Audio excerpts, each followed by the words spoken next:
Thank you, Mr. Speaker and members.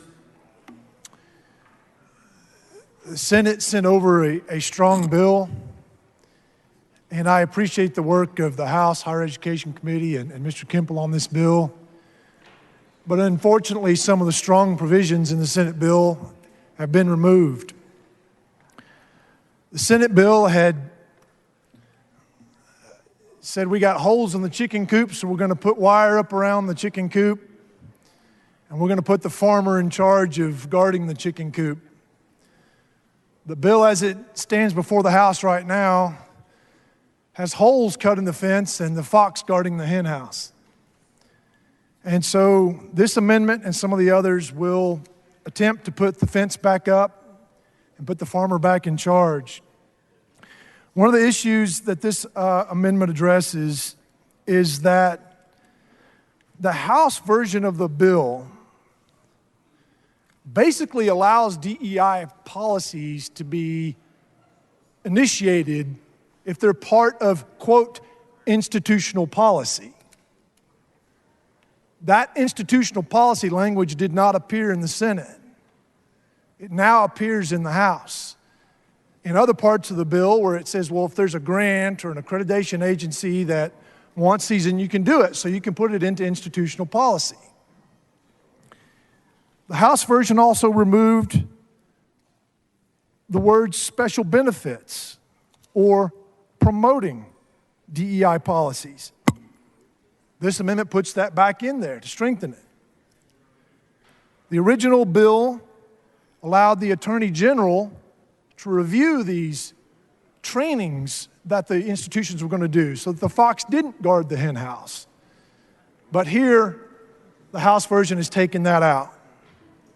So that's why I have brought this amendment to put those strong provisions back into the bill. Mr. Harrison, for what purpose? Does the gentleman yield for questions? The gentleman yield for questions. Gentleman yields. Okay, Mr. Schaefer, the Senate bill, when it came over, it prohibited required diversity training. Without this amendment, will universities be able to continue requiring this expensive and counterproductive training?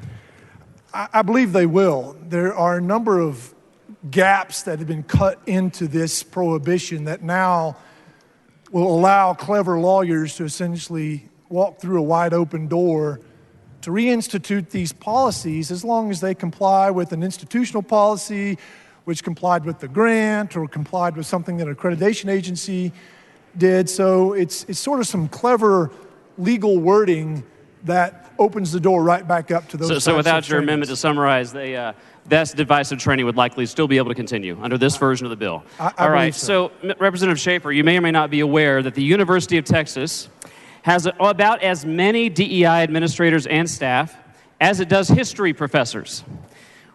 Will your amendment help return universities to their original mission of educating students as opposed to separating them based on the color of their skin? This amendment helps get this bill back to the original purpose, which was to focus on education, not focus on characteristics and things that are prohibited by law to be given preferential treatment or special benefits. Okay. The University of Texas's You Belong Here Diversity Action Plan, you may or may not know, it includes the separating of minority students from the campus community as a whole to, quote, improve the campus climate. Without amendment, would these highly divisive practices be able to continue? I think they would. I think DEI ultimately separates people into groups and then tries to give special benefits here or special preferences there. And that's not what we need. We need to look past those characteristics, to look at the human, look at the individual, look at the student based on their merit and not on these immutable characteristics. I agree with that. And DEI employees on college campuses in Texas vastly outnumber, I was shocked to learn this, the number of employees dedicated to helping students with disabilities and to implementing the Americans with Disabilities Act. For example, this is just staggering. At both the University of Texas and at Texas Tech University, there are 300% the number of faculty and staff pursuing and promoting DEI than there are implementing the Americans with Disabilities Act. Without amendment, would these universities be able to continue allowing and supporting these large DEI bureaucracies? I think this amendment is needed to close the gap that was created in this bill to get at the problem we are trying to address. Okay, so to summarize points from our discussion here, are public universities in the state of Texas using tax dollars to promote DEI? Absolutely. Millions of dollars. Millions of dollars. Are our constituents, struggling taxpayers, people who are having a hard time putting food on the table and gas in the tank and paying their property tax bill, do you believe, Representative Schaefer, that they want their tax dollars going to fund DEI on college campuses in Texas? Absolutely not. Without amendment, does this bill ban all DEI in the state of Texas? No. So without amendments, would any one of our colleagues be able to go home and look their constituents in the eye and say that they banned DEI on college campuses in the state of Texas? Not under this version of the bill. Okay, so a no vote on your amendments, just to be clear to our colleagues, would be a vote to allow the continued taxpayer-subsidized DEI in college campuses. That's my belief. That's my belief, too. Thank you, Representative Schaefer, for bringing these amendments. And if you oppose DEI, the only correct thing to do is to vote yes on these amendments. Thank you, Representative Schaefer. Representative Gerwin-Hawkins, for what purpose? Thank you, Mr. Speaker. Mr. Schaefer, are you? For what purpose? I want to ask the gentleman a couple questions. Will the gentleman yield for a couple of questions? Yes, ma'am. The gentleman will yield. I will yield.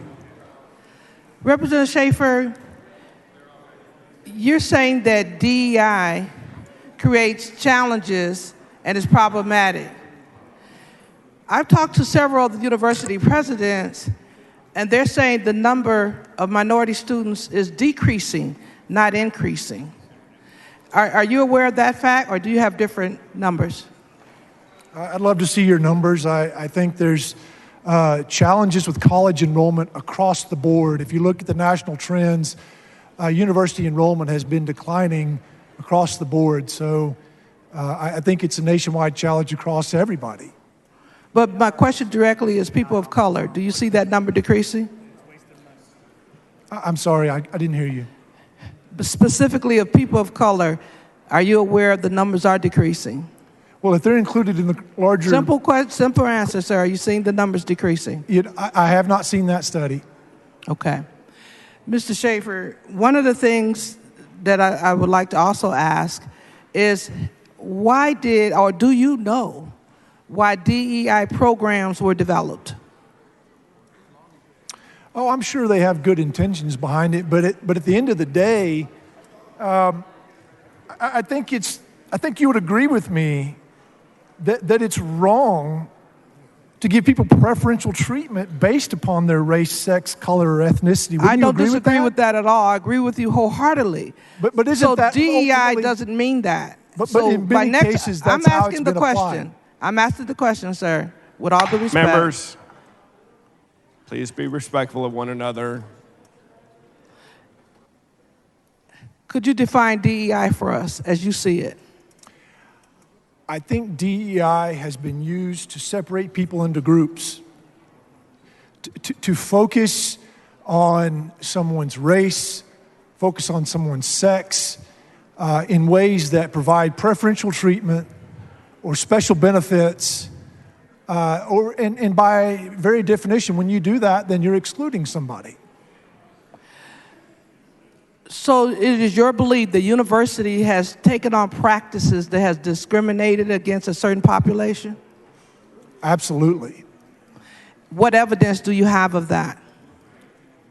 Well, I think that's not necessarily the subject of my amendment, but I think you can actually look at a number of the studies that have been done.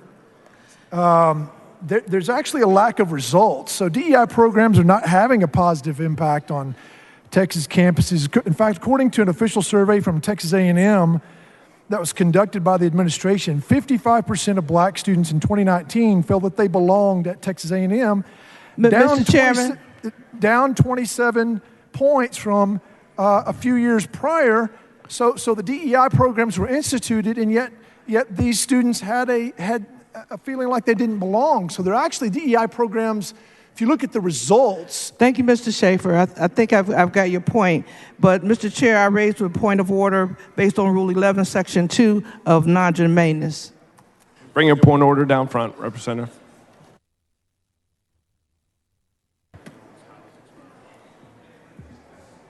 Gentleman's time has expired.